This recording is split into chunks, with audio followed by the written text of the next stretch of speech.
ಈ ಒಂದು ನಂಬರ್ಗೆ ಕಾಲ್ ಕನೆಕ್ಟ್ ಆಗ್ತಿಲ್ಲ, ಹಾಗೆ ನೀವು ವೋಟ್ ಮಾಡೋಕ್ಕಾಗ್ತಿಲ್ಲ ಅಂದರೆ ಈ ವಿಡಿಯೋನ ಪೂರ್ತಿಯಾಗಿ ನೋಡಿ. ಇವಾಗ ಎಲ್ರಿಗೂ ಆಲ್ರೆಡಿ ಗೊತ್ತಿರುತ್ತೆ, ಗೋಮಾತೆಯನ್ನು ರಾಷ್ಟ್ರ ಗೋಮಾತೆಯನ್ನಾಗಿ ಮಾಡಬೇಕು ಅಂತ ಹೇಳಿ ವೋಟ್ ಮಾಡ್ತಾ ಇರೋದು. ಹಾಗೆ ಸರ್ಕಾರಕ್ಕೆ ಪ್ರಮುಖ ವಿನಂತಿಗಳನ್ನು ಮಾಡ್ತಾ ಇರೋದು. ಪ್ರಮುಖ ವಿನಂತಿಗಳು ಯಾವಂದರೆ, ತಾಯಿ ಹಸುವಿಗೆ ರಾಷ್ಟ್ರಮಾತೆಯ ಸ್ಥಾನವನ್ನು ನೀಡಬೇಕು ಅಂತೇಳಿ, ಹಾಗೆ ಗೋ ರಕ್ಷಣೆಗೆ ಕೇಂದ್ರ ಕಾನೂನು ರೂಪಿಸಬೇಕು ಅಂತ ಹೇಳಿ, ಮತ್ತು ಭಾರತದಲ್ಲಿ ಗೋಹತ್ಯೆಯನ್ನು ಸಂಪೂರ್ಣವಾಗಿ ರದ್ದುಗೊಳಿಸಬೇಕು ಅಂತ ಹೇಳಿ ಭಾರತ ಸರ್ಕಾರಕ್ಕೆ ಪ್ರಮುಖ ವಿನಂತಿಗಳನ್ನು ಮಾಡ್ತಾ ಇರೋದು. ನೀವೆಲ್ಲ ಏನು ಮಾಡಬೇಕಂದ್ರೆ, ಸ್ಕ್ರೀನ್ ಮೇಲೆ ಕಾಣಿಸ್ತಾ ಇರೋ ನಂಬರ್ಗೆ ಕಾಲ್ ಮಾಡಬೇಕು. ಕಾಲ್ ಮಾಡಿದ ನಂತರ ನಿಮ್ಮ ಒಂದು ವೋಟ್ ಆ್ಯಡ್ ಆಗುತ್ತೆ.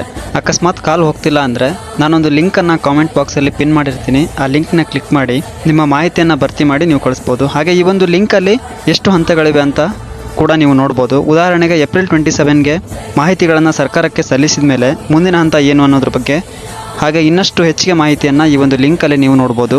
ಹಾಗೆ ದಯವಿಟ್ಟು ಪ್ರತಿಯೊಬ್ಬರು ಪಾಲ್ಗೊಳ್ಳಿ. ಹಾಗೆ ನಿಮ್ಮ ಫ್ರೆಂಡ್ಸ್ ಮತ್ತು ಫ್ಯಾಮಿಲಿಗೆ ಈ ಒಂದು ವಿಡಿಯೋನ ಶೇರ್ ಮಾಡಿ. ಹಾಗೆ ಅವರಿಗೂ ಕೂಡ ಈ ಒಂದು ನಂಬರ್ಗೆ ಕಾಲ್ ಮಾಡಿ ವೋಟ್ನ ಮಾಡೋದಕ್ಕೆ ಹೇಳಿ.